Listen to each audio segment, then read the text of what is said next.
हरवला आजी? माझा नातू हरवलाय हो. कुठे हरवला? आम्ही जत्रेला गेलो होतो, गर्दीत हात सुटला आणि त्यानंतर तो दिसलाच नाही हो. नमस्कार, मी माधव देवचे क्राईम या मालिकेमध्ये आपले स्वागत करतो. काल आपण पाहिलं की एक मतिमंद नातू हरवल्याची कंप्लेंट घेऊन आजी पोलीस स्टेशनला येते आणि नंतर तोच नातू तिच्या बाथरूम मध्ये सापडतो मृतावस्थेत. हा सगळा काय प्रकार आहे कळलं नाही ना. आपल्या नात्यांमधील एक चमत्कारिक विरोधाभास आपल्या नात्यांचा दरवेळी नव्याने विचार करायला लावतो. या केसमध्ये देखील एक विरोधाभास आहे. तळ हाताच्या फोडाप्रमाणे जपलेल्या आपल्या नातवाचा जपणूक करणाऱ्या हातानेच घात केला का ते बघा. त्या गुलाबनगरच्या बाळूच्या बऱ्याच तक्रारी येत आहेत. एरियात वचक वाढवतोय असं दिसतंय. वाढवतोय काय? वाढवलाय साहेब त्याने. अहो, फेरीवाले, दुकानदार, रिक्षावाले या सगळ्यांकडूनच तो हप्ते वसूल करतोय. आणि आता तर काय रस्त्यात येणाऱ्या जाणाऱ्यांना त्रास पण देतोय साहेब. तो उचलायचा का साहेब त्याला? त्या बाळूला तर आपण उचलूयाच, पण त्या आनंदनगरच्या बाळूचं काय झालं? हा, त्या आजी आले त्यांचा. अहो साहेब, त्यांचं पुढे काय होणार? अहो, मी त्यांची सगळी चौकशी केली. भिकाऱ्यांची टोळी, आपले काही खबरी पण काय सगळीकडे सामसूम, काहीच माहिती मिळाली नाही. त्या आजी पण परत आल्या नाहीत साहेब. पण साहेब, तो तुम्हाला अचानक आता का आठवला? 4 दिवस झालेत ना. हो, जत्रा पण संपली आणि तंबू पण उठले. चला राऊंड मारून येऊ. अहो काय साहेब, आता तिकडे सगळा कचरा साचला असणार. त्याला काय बघणार आपण? मी आनंदनगरला जायचं म्हणतोय, त्या बाळूच्या घरी. काय साहेब, अहो पहिली आपल्याला इथे एवढी कामं पडलीत. शहाण्यांसाठी तर वेळ नाही, वेड्यांसाठी कशाला वेळ वाया घालवताय? रिपोर्ट बनवा आणि फाईल क्लोज करून टाका ना. मी येत आहे का? मी जाऊ? साहेब, मी यायलाच हवं. मी जाऊन येतो. साहेबांना ना कधी काही पण आठवतं. पळाले ते वेड्याच्या मागे. 4 दिवसांपूर्वी तुमच्या भागातला बाळू हरवला. त्याच्याविषयी काही माहिती देऊ शकता?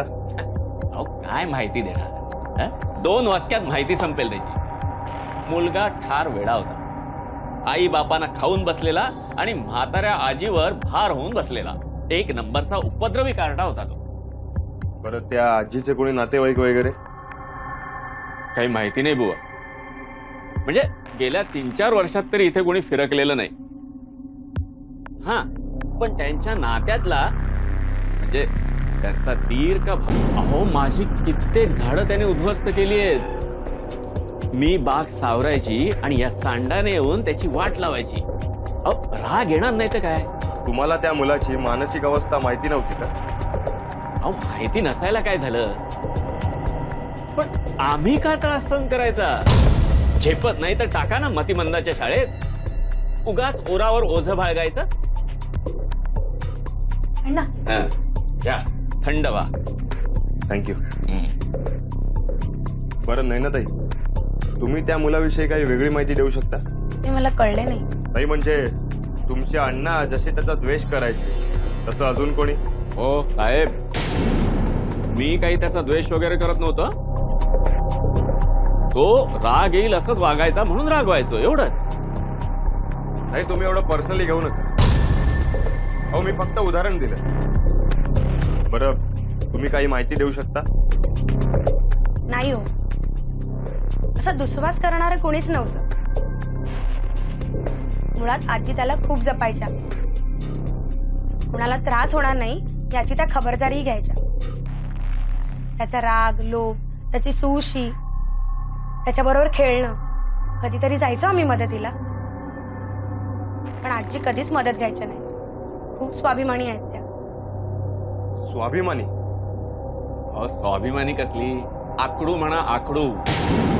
मला सांगा, एवढा पीळ चांगला का या वयात? अहो, त्या दिवशीचीच गोष्ट, म्हणजे तुमच्याकडे तक्रार करून आली ना त्या दिवशीची. मी असा बागकाम करत इथे उभा होतो आणि समोरून म्हातारी येताना दिसली, थकलेली, भागलेली. म्हटलं आपुलकीने चौकशी करावी म्हणून बोलू लागलो. अहो, काय झालं काय? अहो, तुम्ही बोलत का नाही? अण्णा, माझा बाळू हरवला हो. काय हरवला? म्हणजे त्याला घेऊन जत्रेला गेले होते. हं? गर्दीत कुठे गेला काही कळलंच नाही. अहो अहो, अशा ठिकाणी कशाला घेऊन जायचं? हं? अहो, माणसांचा महापूर तो. शहाण्यांची तारांबळ उडते तिथे. आता तर तुमच्या बागेतली फुलं नाही तोडणार, तुम्हाला त्रास नाही देणार. अहो अहो, कमलाबाई, कुठलं कधी काढताय? अण्णा, तुमची नेहमी तक्रार होती ना की माझा बाळू तुम्हाला खूप त्रास देतो, तुमच्या बागेची नासधूस करतो म्हणून. आता तुमच्या बागेतली फुलं नाही तोडणार, तुम्हाला त्रास नाही देणार. अरे अरे, ही काय बोलायची पद्धत झाली का? हं? खडूस, एक नंबरची खडूस आहे म्हातारी. अहो, एवढी वाकली आहे पण अकड काही गेलेली नाही अजून. असं आहे तर ठीक आहे. काही मदत लागली तर परत येतो मी.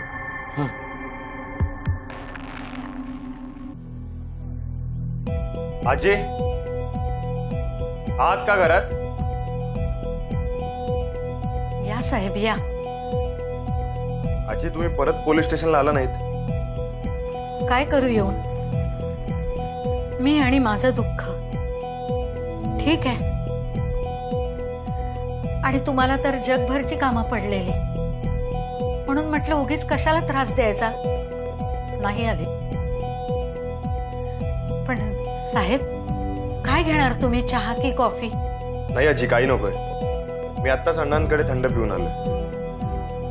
अण्णांकडे? काय बोलला म्हातारा? आता तर काही तक्रार नाही ना त्यांची? अहो आजी, उलट ते तुमचं कौतुक करत होते. म्हणत होते की आजी स्वाभिमानी आहेत, या वयात सुद्धा नातवाचा भार आपल्या अंगावर घेतलाय. खरंच असं म्हणाले? हो. पण तुम्हाला एवढं आश्चर्य का वाटतंय? 4 दिवसात त्यांची मतं बदलली म्हणायची. चांगलंय. आजी, मला जरा घर बघायचं होतं. घर बघायचंय? कशाला? राहिलंय काय या घरात? जे होतं ते विकून टिकून जगले, आता राहिले त्या फक्त मोजक्याच वस्तू. तसं नाही आजी, मला बाळूच्या वस्तू बघायच्या होत्या. दाखवते.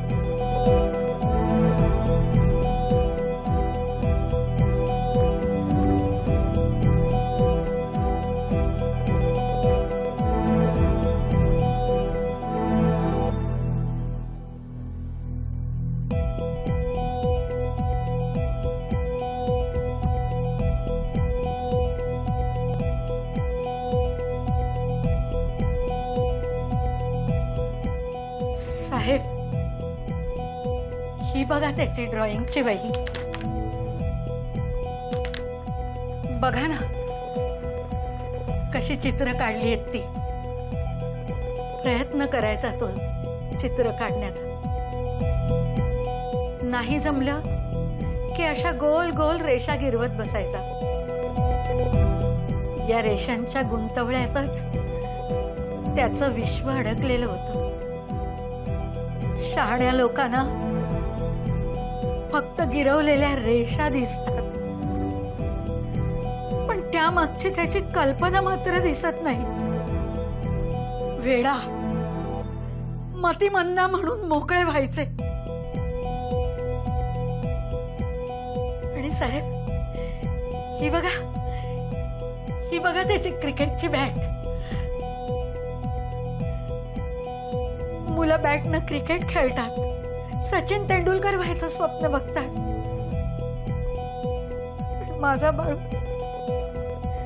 माझा बाळू जमिनीवर बॅट आपट आपटायचा.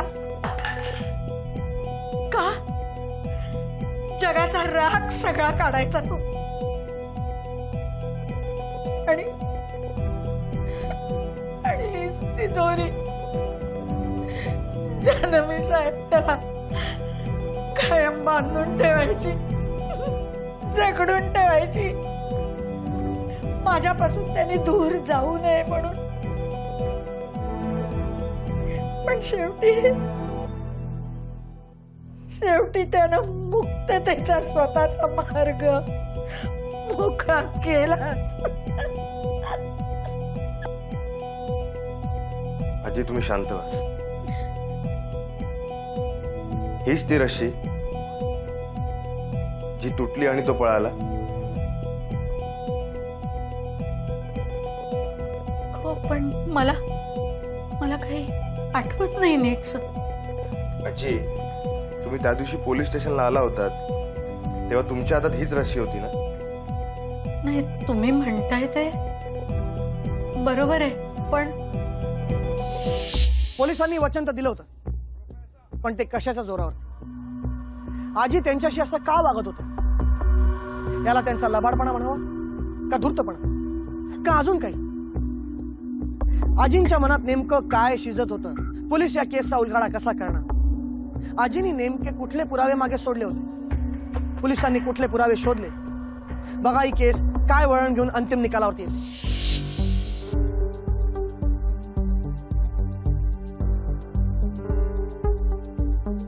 सर काही हाती लागलं का त्या बाळूचं? गोडबोले, तुम्हाला वरिष्ठांना प्रश्न विचारण्याचा पगार मिळतो वाटतं. एक काम करा, त्या आजीने मिसिंग कंप्लेंटच्या वेळी जबानी दिली होती ती मला दाखवा. हा दाखवतो सर.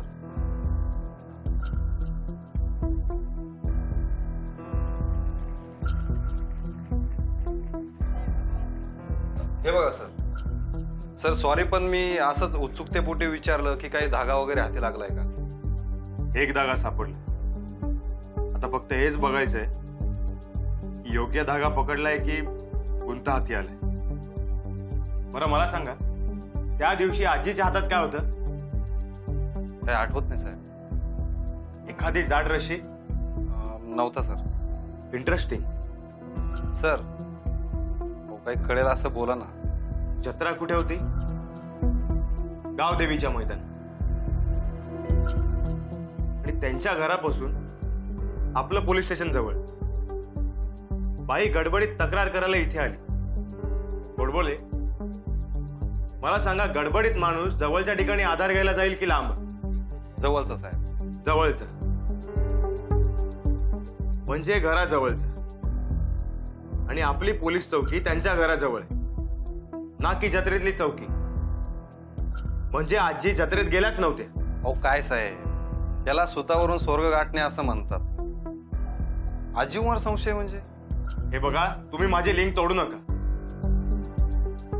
आजी म्हणाल्या गाठ ढिली झाली आणि इथे रस्सी तुटली. अहो सर 2 रस्ते असतील ना, नाहीतर गडबडीत असं.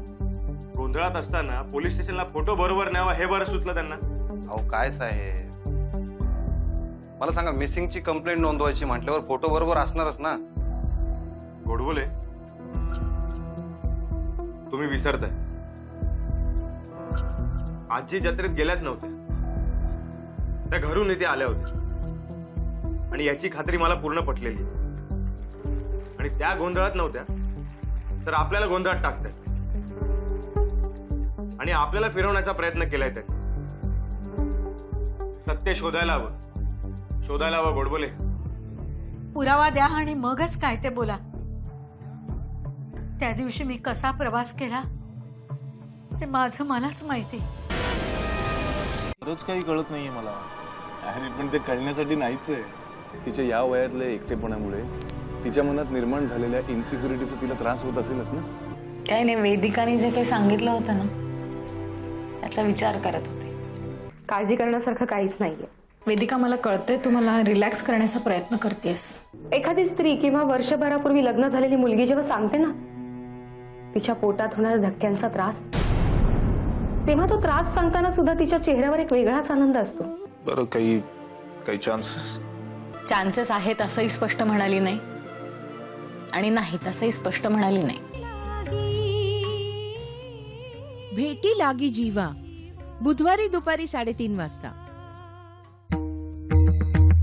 हौशे, उभ्या गावात आमच्या संघ असं कोणी बोलत नाही. आणि उभ्या गावात आमच्याशी आज कोणी वागत नाही. पवारांची हौशी म्हणतात मला. मला बी बाबूराव ठोंबरे म्हणतात. पण मला तो जिथं बी भेटल तिथं पोलिस अगोदर त्याला मी गोळी घालेन बघा. उगाच ऐकून घेते म्हणून काय बी बोलू नकोस. अगं अशी खांद्यावर टाकून घेऊन जाईन ना, कोणी बी काय बी करणार नाही माझं. रामराव पवाराच्या पदराला हात घातला त्यानं. बरं आता तू हौशीभर लगीन करायचं नाही म्हणजे नाही. आणि समजा मी तुझं म्हणणं ऐकलं नाही तर या समजून तू माझा घात केलास. कृष्णा काठच्या कथा शनिवारी दुपारी 3:30 वाजता. सर, इन्स्पेक्टर माने बोलतोय. सर, मला एक सर्च वॉरंट हवंय. खरं सांगा, आजी आता गुन्हेगार दिसू लागली होती ना, आपली नजर कशी पटकन बदलते. इन्स्पेक्टर साहेबांनी सहज म्हणून केसमध्ये लक्ष घातलं आणि 24 तासात ते आपल्या अंतिम निर्णयापर्यंत पोहोचले. केस त्यांच्या नजरेच्या टप्प्यात आली होती. आता फक्त बाकी होता तर तो शेवटचा घाव. पवार, पूर्ण घराची झडती घ्या. कोपरा कोपरा चेक करा. साहेब, काय प्रकार आहे हा? माझ्या नातवाचा शोध घेण्याऐवजी तुम्ही काय चालवलंय हे? कळेल आजी, सगळं कळेल. तुमचा नातू मिळाला म्हणून समजा. कसा सांगा? या कोण? राधा. तुम्ही यांना ओळखता? कोडी घालू नका. काय चाललंय ते सांगा. बरं, आपण याआधी कधी भेटलोय? हो, असं काय करता? कालच तर आपली भेट झाली. गुड. मेमरी शार्प आहे तुमची. आजी, काल तुमच्या इथून मी निघालो तेव्हा आमची भेट झाली. यांच्या बोलण्यातून मला कळलं नाही, मी नाही, त्याच सांगतील. सांगा ना, ज्या दिवशी बाळू हरवला त्या दिवशी आजी तुम्हाला कुठे भेटल्या? गणपतीच्या देवळाबाहेरील रस्त्यावर. किती वाजता? हेच 2-2:30च्या दरम्यान. आजी, तुम्ही पोलीस स्टेशनला किती वाजता आला होता? मला नाही आठवत. मी सांगतो ना, 3:10. मग आजी, घरापासून गणपतीचं मंदिर चालत 5 मिनिटावर. गणपतीच्या मंदिरापासून देवीची जत्रा रिक्षाने प्रवास केला तर साधारण 40 ते 50 मिनिटं लागतात. देवीच्या जत्रेपासून पोलीस स्टेशन एक साधारण अर्धा तास लागतं. आणि गणपतीच्या मंदिरपासून पोलीस स्टेशन रिक्षाने प्रवास केला तरी जास्तीत जास्त 10 मिनिटं लागतात. अहो, पण तुम्ही हे सगळं मला का सांगताय? कारण मला तुमच्यावर संशय आहे आजी. साहेब, पुरावा द्या आणि मगच काय ते बोला. त्या दिवशी मी कसा प्रवास केला ते माझं मलाच माहिती. तुम्हाला काय हो? तुम्ही माझ्या भावनांची खिल्ली उडवणारच. कारण मी गरीब, एकटी. बाथरूम मध्ये रक्ताचे डाग सापडले. आजी, काय म्हणत होता? तुम्हाला पुरावे पाहिजे होते ना? या, मिळाला पुरावा. आजी, अहो हा सगळा काय प्रकार आहे? माझ्या हातून बाळू नकळतपणे संपला. का, कशासाठी, काही कळलं नाही. त्या दिवशी मी नेहमीप्रमाणे बाळूला फिरवत होते. कावडाला पुरा, कावडाला पुरा, कावडाला.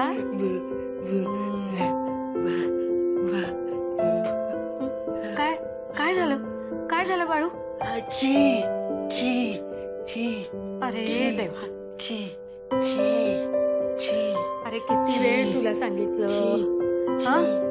शिशू आली की सांगत जा म्हणून. चल, माझ्यात अजिबात त्राण उरला नव्हता. तो ऐकत नव्हता, माझ्याशी मस्ती करत होता. मला धरून गरा गरा गरा गरा फिरवत होता. जेवणाची ताटली फेकून दिली. त्याच्यावर तो नाचू लागला. पाण्याचा ग्लास उलटा केला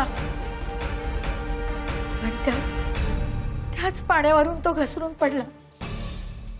त्याच्या डोक्यातून भळाभळा रक्त व्हायला लागलं. रक्त बघून तो अजून व्हायलेंट झाला. त्याला वाटलं मीच त्याला पाडलं. तो बॅट घेऊन मला मारायला लागला. तो माझ्या मागे पळायला लागला आणि पुन्हा घसरून तो कॉटच्या कोपऱ्यावर आदळला. त्याचं डोकं आपटलं आणि आणि क्षणार्धात त्याने जीव सोडला. पोलीस कारवाई, बदनामी, काही काही काही सुचेना. डोक्यात एक कथा तयार झाली आणि मग फोटो घेऊन मी पोचले पोलीस स्टेशनवर. पण घाईघाईत तयार केलेल्या कथेत तुला चांगलं ठाऊक आहे. तुम्ही जे काय करताय ना तेही मला चांगलंच ठाऊक आहे. ए चिमणी, अहो पण घाणेकरांच्या विरुद्ध मांडण्यासारखं माझ्याकडे काहीच नाहीये. त्यानं तुमचा विनयभंग केला असं सांगा. संसार माझा वेगळा, सोमवार मंगळवार दुपारी 3 वाजता. तू? होय मी. काय हवंय तुला? मला मोठा बटाटा हवाय. त्या बटाटा मागणाऱ्या बाईने आजवर 2 घरांना आपलं निशाणा बनवलंय. जग्गू, बाजूला व्हा. मिस्टर वर्मा, फोन करून आपल्या टीमला लवकर इथे बोलावून घ्या. मरणाऱ्या त्या तिन्ही मुलांच्या लहानातल्या लहान गोष्टींची माहिती काढा. मला त्या तिघांच्याही बाबतीत प्रत्येक गोष्ट जाणून घ्यायची आहे. सॉरी करण साहेब, आम्ही मिस्टर श्रीवास्तवना नाही वाचवू शकलो. व्हॉट? तुम्ही माझ्याकडे बटाटा नाही मागणार? मिसेस रॉय,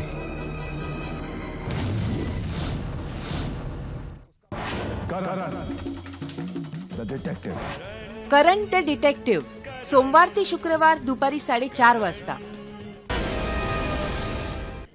म्हणून देवळात जाऊन बसले. तिथे राधा दिसली म्हणून तिथून निघाले. तरी तरी राधाने मला गाठलंच. प्रश्न विचारू लागली. परत घरी आली. बाळूला बाथरूम मध्ये नेऊन धुतलं, घर साफ केलं. सगळ्यात मन शांत होत गेलं. आणि देवळात लागलेला जत्रेचा बॅनर आठवला.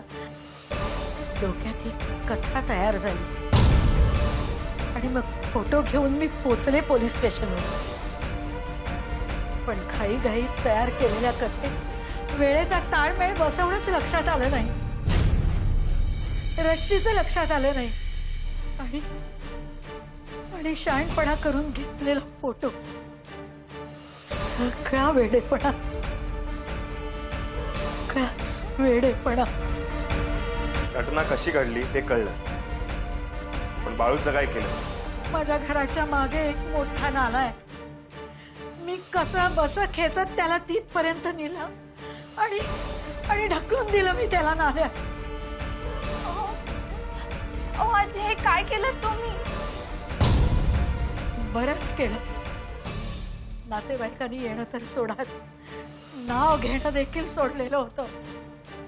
राधा सारख्या 2-4 जणी सोडल्या तर कुणाच्याच गणितात माझा बाळू नव्हता. काही दिवसापासून विचारांनी मनात थैमान घातलं होतं. अशा ते घडलं. एका झटक्यात त्रासच संपवून टाकला. आजी, तुम्ही चुकीच्या मार्गाने त्रास संपवला. हे जर तुम्ही प्रामाणिकपणे सांगितलं असतं तर कदाचित तुम्ही वाचलं असतं. कारण बाळूला तुम्ही मुद्दामून मारलं नव्हतं.